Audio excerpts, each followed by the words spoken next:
Hello everybody and welcome to another episode of Tech Motoring. Well, 4 years of solar already. I can't believe how quickly time has come and gone. So we're going to dive in today and we're going to discuss exactly what that has meant for us for the past 4 years and what that's going to mean for us moving into the future.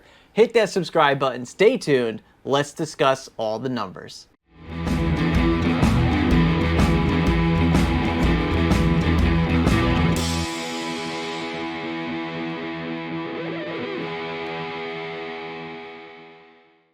All right, everybody, welcome back. So Paul here with a update on our solar that we've had on our roof for 4 years already. I cannot believe we are already at 4 years of having solar on our roof, producing our own energy to be used in our house and actually in our cars too, now that we are fully electric as far as our car fleet goes.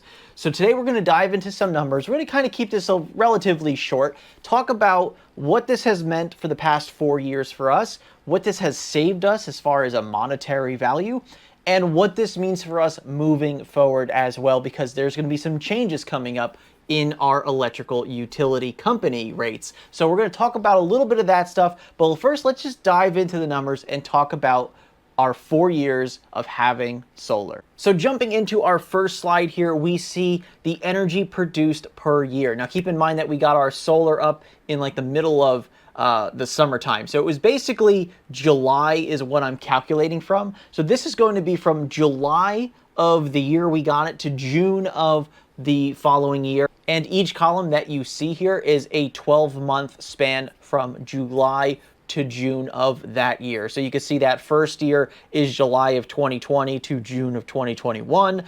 Second column is July 21 to June of 22, and so on and so forth. So that's how we're calculating our 4 years. So it's not calendar years, but it's definitely 12 full months coming around in a circle for these 4 years. So as you can see here, from our first year, we produced around 7,238 kilowatt hours. Now I'm getting this information from our enphase app that we have, because we have enphase micro inverters on our house. So this is the app that we're utilizing to get these numbers. We can see the first year we had about 7,238 kilowatt hours of energy that we produced.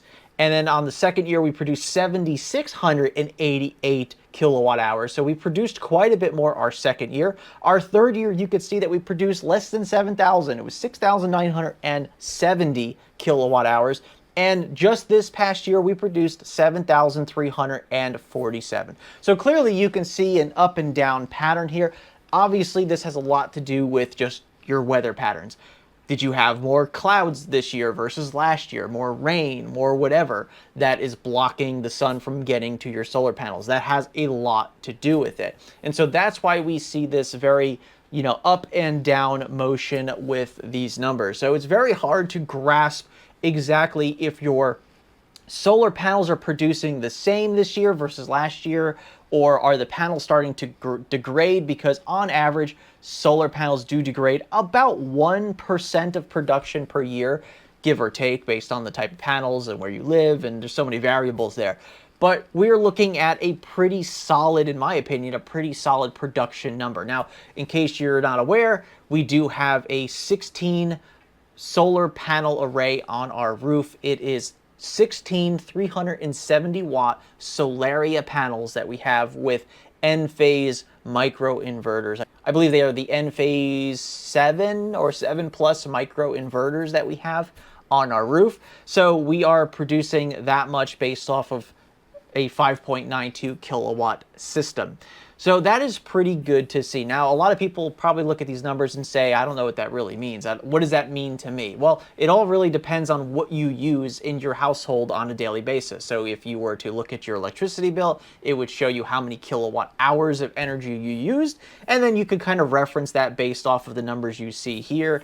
And of course, obviously, depending on the month of the year will depend on how much energy. Obviously, in the wintertime, you're not going to produce as much as the summertime because of the length of the days, so on and so forth. So diving into our second slide today, which we only have two. Once again, I'm going to try to keep this short.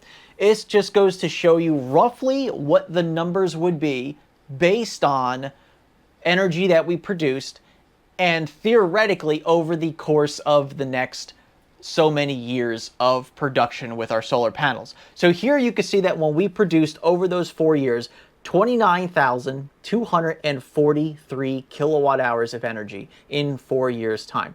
Now, based on 11 cents per kilowatt hour, which is what we're basically paying, we have on-peak, off-peak seasons here. So we pay 12 cents during the summer months, and we pay 10 cents during basically the spring, the fall, and the winter. It doesn't fluctuate based on time of day or, weekends or whatever the case may be. We don't have on-peak, off-peak hours during the day. It's actually just the seasons. More on that in a little bit, though, because that will be changing for us. But as you can see here, based on 11 cents per kilowatt hour, that equates to about $3,200 in electricity that we produced in 4 years. So that is pretty good. So if you're saying that, your electricity costs you, let's say, $200 a month on average over the course of 12 months, that's $2,400 a year. So over the course of, let's say 4 years, that's quite a bit of money. I mean, that's like $9,600. So you can see here, this $3,200 savings is roughly about 1/3. Give or take. Once again, mileage may vary depending on where you live, how much you pay, on peak, off peak, how big is your solar system, blah, blah, blah, blah, blah. There's so many variables here. So you really have to tailor this to your specific needs if you're looking to do solar or if you have solar. But this is just a general baseline to show you what my particular situation has gotten me. So yeah, you spend a lot of money on electricity over the course of just 4 years. And as you can see here, if you extrapolate this out over the course of 8 years, 12 years, and I even put 24 years in here, and I'll tell you why in a moment. So as we can see, if we just double the number from 4 to 8 years, it's $6,400 in savings. If we add another 4 years to that, you can see it's $9,600 in savings. And then if you double that 12 years and go to 24 years, you can see that we have $19,300 in electricity that we could produce over those 24 years. Now you're probably wondering, why did I pick 24 years? And that's probably not very accurate because, well, your panels are going to degrade, so you're not going to make the same amount of electricity. Well, as we saw in the first slide, every year is going to be like this. You're not going to always get a year. It's never always going to go down, or it's never always going to go up. Every year is going to be different based on just weather patterns in your area. So you can never assume anything based on that. Degradation, yeah, will take a small toll over time. However, we're also not calculating in this number the price of electricity. So assumingly, price of electricity will go up over the course of the next 24 years.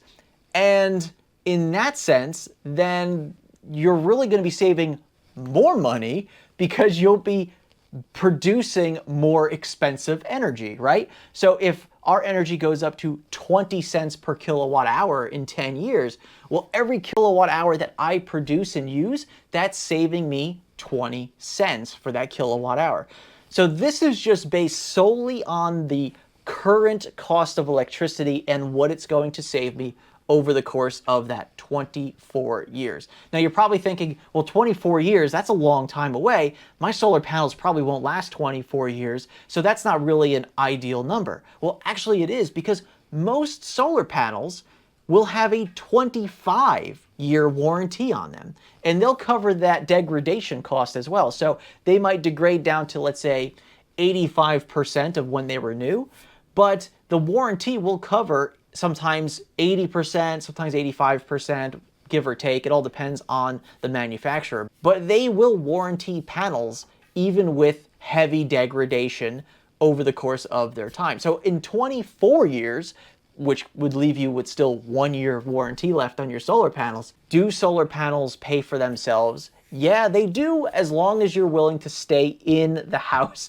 that has the solar panels. Because let's face it, 24 years is a very long time, and if you're willing to stay in the same house for 24 years with those solar panels, they will pay for themselves over the course of time. And we did a video a while back when I first got my solar panels as to how much it would cost us to do the whole solar panel system out of pocket, then how much the incentives were from federal, how much the incentives were from state, and even in my particular case, I got some incentives back from our local utility company. So when you tie in all that stuff and you start to calculate how much money you save per month, the cost of solar is a lot easier to get back. Especially after 24 years, you're way past what your out-of-pocket expenses should be for that solar panel system.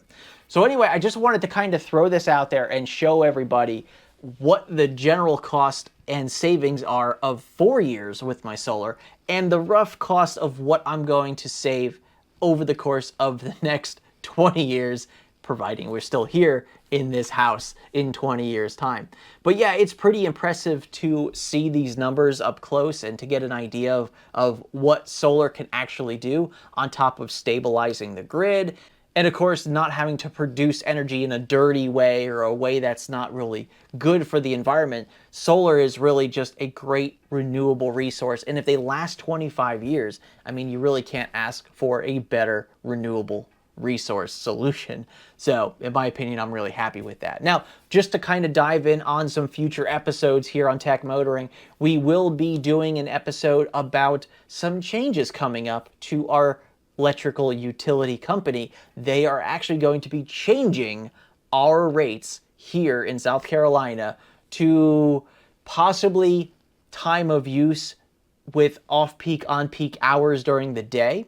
And that kind of gets into the whole, well, what happens if I want to take advantage of these off-peak hours and not have to use on-peak hours? Well, that's where a home battery solution comes in handy. And I actually have, just this past year, 2 Tesla Powerwalls that I've had installed. And you can take a look at that video up here if you want. I'll throw it down in the description as well. And you can take a look at my experience of getting those 2 Powerwalls installed about a year ago. And I will be doing a follow-up video in just the near future on those Powerwalls and my 1-year experience with them. And before I let you go, one more thing that I have noticed recently with my solar system on my roof, that I was getting poor production from one particular panel. And so that has now plagued my system for about 3 months. About May is when I started seeing this degradation in one particular panel. Now, I don't know if it's the panel or the inverter or something else, but it looks like I'm only getting about 75% of production out of that panel versus the panels that are right next to it. And so I'm really looking forward to getting that video out as well to see what that solution is. I actually don't know at this point, and I just went on the roof today, cleaned the solar panels really thoroughly to see if maybe they were just really dirty. So we cleaned the panels, and we're going to further troubleshoot that. So make sure you stay tuned to the channel, hit the subscribe button, take a look at our solar playlist as well, that you will get you all the information from when we first started with solar here at my house. And we'll see you on the next episode. I'd like to thank you very much again for watching this episode. If you liked it, make sure you hit that thumbs up below. And if you're not already a subscriber to this channel, make sure you hit that subscribe button. Stick around, because we have a lot more solar discussion coming up in the near future. Thanks again for watching, and we'll see you on the next one. And remember, welcome to the future, and welcome to Tech Motoring. We'll see you soon.